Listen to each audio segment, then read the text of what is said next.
Morning দর্শক বন্ধুরা, আজ আমরা যোশীমঠ থেকে হরিদ্বারের উদ্দেশ্যে বেরিয়েছি। তো হঠাৎ করে 3 দিন ধরে যেই পাহাড়টা ভেঙে পড়েছে, এই হচ্ছে সেই পাহাড়।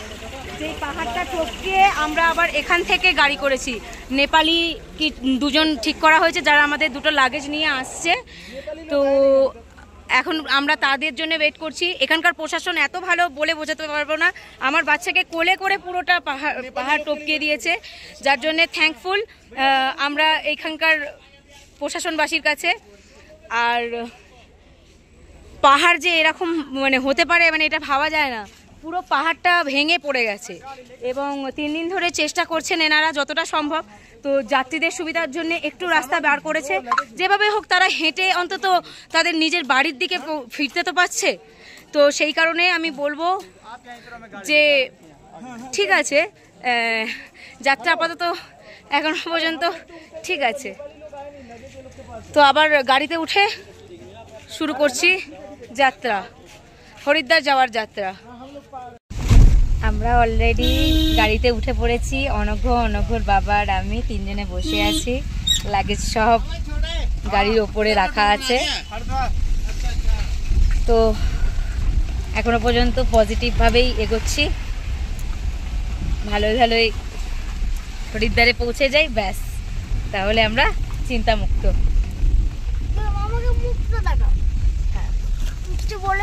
হ্যাঁ বলো, তুমি কি বলবে? বলে আমরা এখন বাড়ি ফিরছি। বলে আমরা এখন হরিদ্বার ফিরছি। এই যে আমাদের গার্লফ্রেন্ড, এটা আমার বয়ফ্রেন্ড, অফিস থেকে এসছে। এখানে সারা রাত বৃষ্টি হয়েছে, তাই কাজ একটু বন্ধ ছিল বলে অতটা পাহাড় ভাঙার কাজটা ঠিকঠাক হয়নি। তো এখন ওয়েদার মোটামুটি আগে থেকে বেটার। এই হচ্ছে বাইরের ভিউ।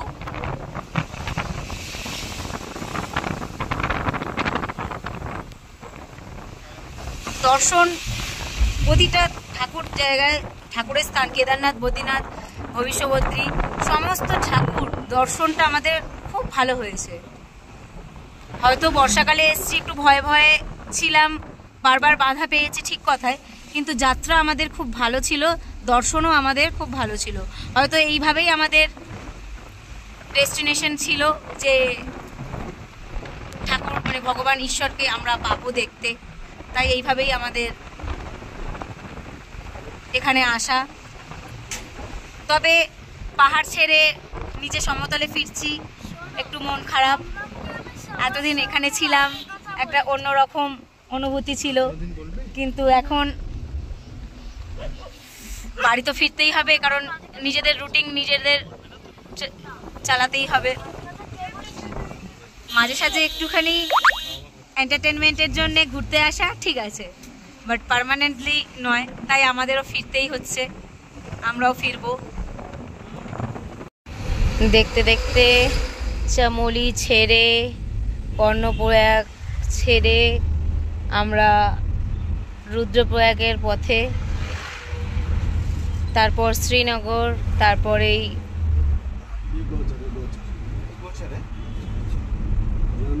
ঋষিকেশ, তারপরেই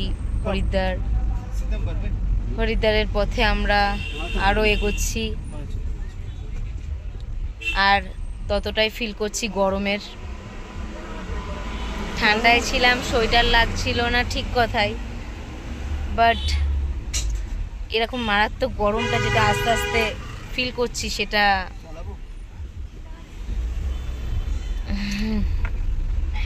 তো এখন যাই হোক রাস্তায় আছি,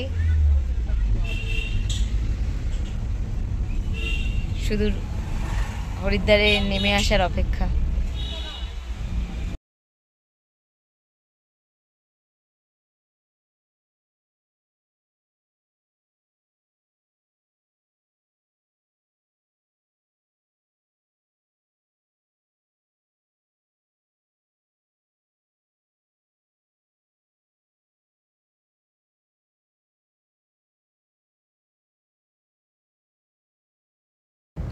আমরা এখন ধারী দেবী মন্দিরের কাছে আছি, শ্রীনগর এরিয়া। এটা পুরো একেবারে গঙ্গার মধ্যিখানে মন্দিরটা।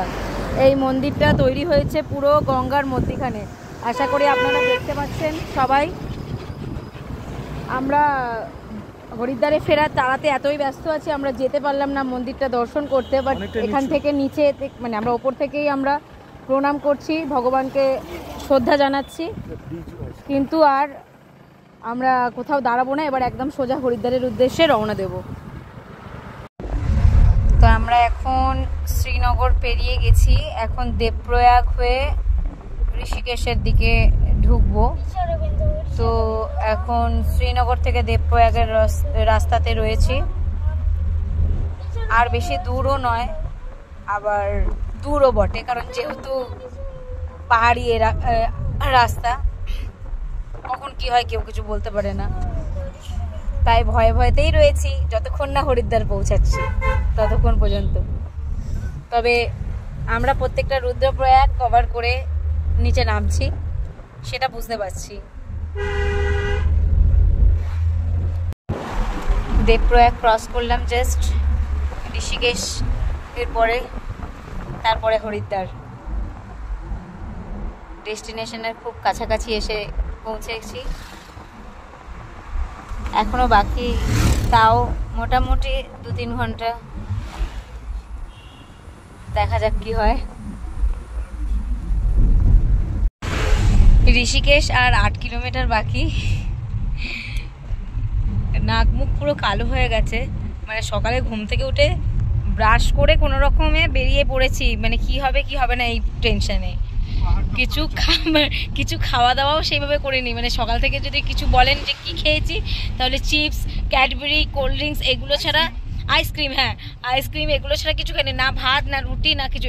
ইভেন আমি সকালে ঘুম থেকে উঠে চা বিস্কিট খাই, সেই চা বিস্কুট পর্যন্ত খেতে পারিনি টেনশনের চক্করে যে পাহাড় ভাঙতে হবে, পাহাড় ভেঙে আমাদের মানে হরিদ্বারের উদ্দেশ্যে যাত্রা করতে হবে।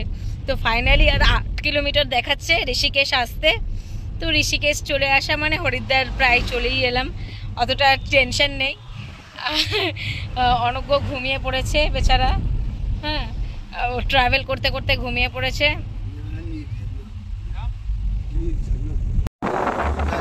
আমরা ঋষিকেশের পথে যাচ্ছি। ড্রাইভার দাদা বললো সামনে একটা ঝর্ণা আছে, তাই ভিডিও করতে আরম্ভ করে দিয়েছি। নীরফল, এটা হচ্ছে কি নীরফল, নীরফল মানে নীরফল ওয়াটারফল এরকম কিছু।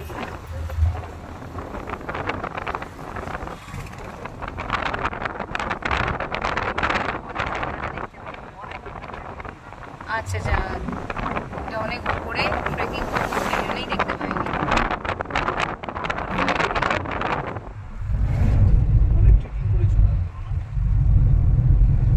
আমরা বাড়ি ফিরছি, কাল আমাদের রাত্রে ট্রেন আছে। অ্যাট লাস্ট অনেক চড়াই উতরাই করে আমরা আমাদের গন্তব্য স্টেশন হরিদ্বারে পৌঁছাবো।